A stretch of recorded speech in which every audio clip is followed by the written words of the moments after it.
तो आज हम लोग बात करने वाले हैं लॉ नंबर 13 की फ्रॉम 48 लॉज ऑफ पावर। और इस बुक को डिकोड करने का हमारा तरीका काफी अलग है। हम यहाँ पे इन्हें रियल लाइफ इंसिडेंट से रिलेट करके आपको समझाते हैं ताकि आपको एग्जैक्टली पता चले कि इन लॉज को कहाँ पे और कैसे यूज करना है। तो बिना किसी देरी के शुरू करते हैं इस वीडियो को, लेकिन उससे पहले मुझे ये बताओ कि आप जनरली लोगों से हेल्प कैसे मांगते हो। हाँ भाई, मेरे साथ यहाँ पे एक सीन हो गया है, प्लीज आके मेरी मदद कर दे, या फिर भाई प्लीज बता देना, प्लीज यार मैं तेरे को रिक्वेस्ट करता हूँ, तेरे आगे हाथ जोड़ता हूँ।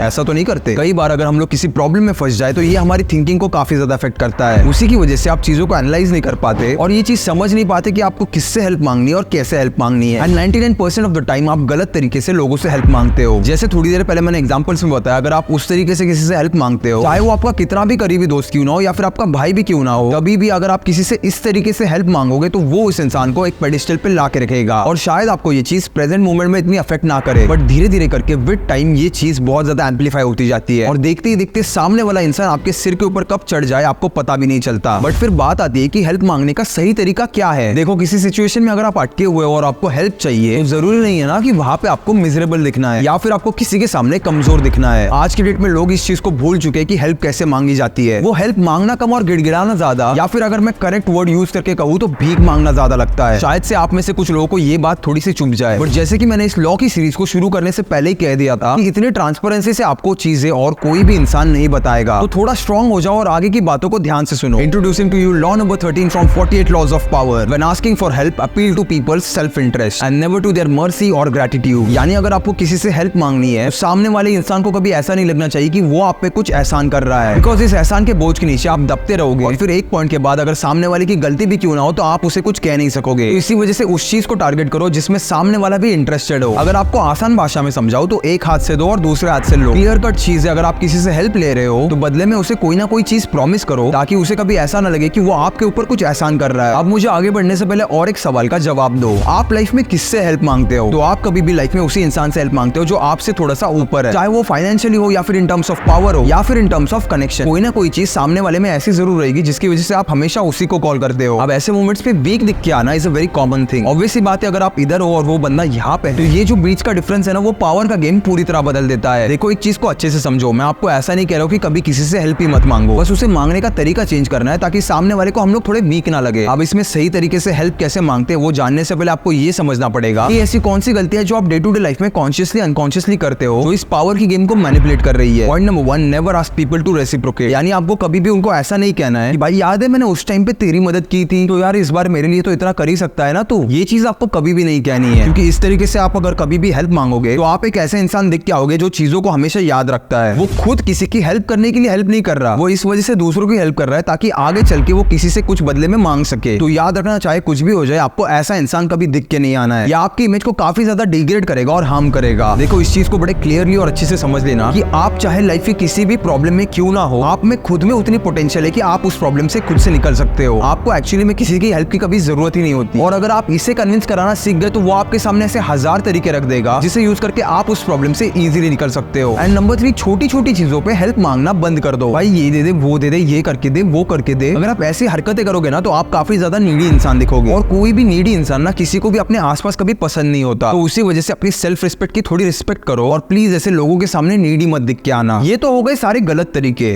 आप समझते हैं सही तरीके से किसी से हेल्प कैसे मांगनी है। Point number 1, use your mouth for your advantage. यानी अगर मैं आपको आसान शब्दों में समझाऊं तो यार आपके पास ऑलरेडी एक ऐसा हथियार है जिससे सामने वाले को आप इजीली कन्विंस करा सकते हो। कभी भी आपको खुद में हमेशा एक आदत डाल ही लेनी है कि आप जब भी किसी नए इंसान से मिलोगे या फिर अपने पुराने दोस्त से भी क्यों ना मिलो, हमेशा उन्हें किसी ना किसी चीज पे एक स्मार्ट कॉम्प्लीमेंट जरूर देना। अब यहाँ पे देखो कि मैंने स्मार्ट कॉम्प्लीमेंट वर्ड यूज किया है। बेसिक से अगर कॉम्प्लीमेंट दोगे तो सामने वाला इंसान उसे भूल भी जाएगा। उससे आपको कुछ ऐसा कहना है जो वो हमेशा याद रखे। फॉर एग्जाम्पल, बातों बातों में अगर आपका दोस्त कुछ ऐसा कह दे जो आपने कभी सुना ही नहीं होगा, तो उसे ऐसा कह दो कि भाई यार तू कहाँ से ये सारी चीजें सीखता है, मैंने तो कभी इन चीजों के बारे में कभी सुना ही नहीं है। और जब लेवल पे चीजें एनालाइज मारता है तो भाई अब दुनिया में हर एक इंसान किसी न किसी कैटेगरी में डिवाइडेड। कोई काफी अच्छा दिखता है तो कोई काफी ज्यादा स्मार्ट है, किसी को कोई स्पोर्ट्स खेलना अच्छे से आता है, कोई एकेडमिकली या फिर क्रिएटिवली काफी ज्यादा स्ट्रॉन्ग है, और आप आपको बस इन्हीं सारी चीजों के अराउंड घूमना है। ये सारी चीजें सामने वाले के सेल्फ इंटरेस्ट को अपील करती है। देखो, हर एक इंसान को पसंद होता है खुद के बारे में कॉम्प्लीमेंट सुनना, हर एक इंसान को पसंद होता है खुद के बारे में बातें करना। उन्हें ये चीज बहुत पसंद होती है कि लोग मुझे आइडल माने या फिर मुझे सेंटर ऑफ अट्रैक्शन माने। तो भाई दे दो ना उन्हें वो चीज, आपका क्या ही जा रहा है, बदले में आपका उनसे काम तो निकल रहा है। और अगर आप इस चीज को ठीक से यूज करना सीख गए तो आप पूरे गेम को बदल सकते हो। बट भाई एक डिस्क्लेमर है, कभी भी कोई सेम इंसान आपको रेगुलरली मिले उसे बार बार कॉम्प्लीमेंट देना बंद कर दो। वो एक ना एक दिन आपकी इस बात को पकड़ ही लेगा और वो समझ ही जाएगा कि आप उसे मैनिपुलेट करने का ट्राई कर रहे हो। Point number 2, use time for your advantage. आपको ये चीज पता ही होगी कि अगर आपको लोहे को शेप देना है तो आपको उस पर बार बार हथौड़ा मारना ही पड़ता है। तो over the period of time आपको इस इंसान को ऐसे ही मोल्ड करते जाना है कि जब आपको उसकी जरूरत पड़े या फिर उसकी हेल्प लगे तो वो बिना कुछ कहे आपके पीछे खड़ा हो जाए। और ये आप किसी के भी साथ over the period of time ही कर सकते हो। इसीलिए मैं आप सभी को कहता हूँ कि अपने कन्वर्सेशन स्किल्स इंप्रूव करो और थोड़ा सा अपने कंफर्ट जोन से बाहर निकल के नए नए लोगों से बात करना सीखो। उन्हें रैंडम कॉम्प्लीमेंट्स देना सीखो। लाइफ में जितना ज्यादा हो सके उतना स्ट्रेंजर से एंगेज करना सीखो, चाहे वो इंसान कोई बड़ा इंसान भी क्यों ना हो या फिर छोटे से छोटा इंसान भी क्यों ना हो, चाहे किसी कंपनी का सीईओ क्यों ना हो या फिर कोई वॉचमैन ही क्यों ना हो। हर एक इंसान से जब भी आप बात करोगे तो आपको उनकी मेंटालिटी समझ में आएगी, आपको उनके सेल्फ इंटरेस्ट समझ में आएंगे और तभी जाके आप इन्हें टारगेट कर पाओगे। तो बस यही था आज की वीडियो के लिए। आई होप आप सभी को ये वीडियो काफी ज्यादा पसंद आई होगी और आप ये सारे लॉस किसी पे अटैक करने के लिए यूज नहीं करोगे और आप ये सारे लॉस सिर्फ खुद के डिफेंस के लिए यूज करोगे। मेक श्योर आप इस वीडियो को किसी के साथ शेयर ना करो, ये सिर्फ हमारे कम्युनिटी के लिए है। मैं मिलूंगा आपको अगली वीडियो में, तब तक के लिए